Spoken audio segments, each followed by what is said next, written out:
shirka wala waa shir oo wada tashi waay oo maynin dan oo xildhibaanada digli mirfle ilaa 69 ka xildhibaan may la raay ku shiraayan way aayo damba ama may la raay jiritaanka damba oo digli mirfle deegaanadiisi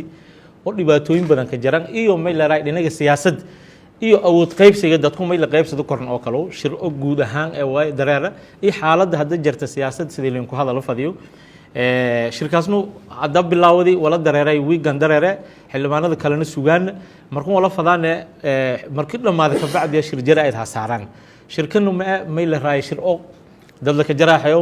laakiin shir aayaha dambe oo may la raay digil imriflaha iyo dadka la degan deegaanadaas koonfur galbeed ku taladaayaan aayahoodu waay wal kala guud ahaan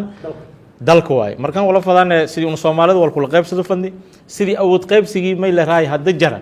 oo Soomaalida ha ka helidi oo dastuurkii ha ka helidi oo 4.5 ki hatta may la raay sidii 4.5 kaas may la raay ka dareer sii fandi iyo may la raay dhibaatooyinkan wadooyinka una nihaay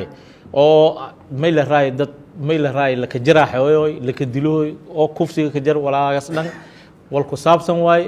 bulshadii iyo may la raay cabashadii iyo xildhibaanadan ku hadlaayaan ka bacdi go'aan ha saaro doonaan insha Allah markii go'aanka la saaro wariyaasha wal siin weere markaas may la raay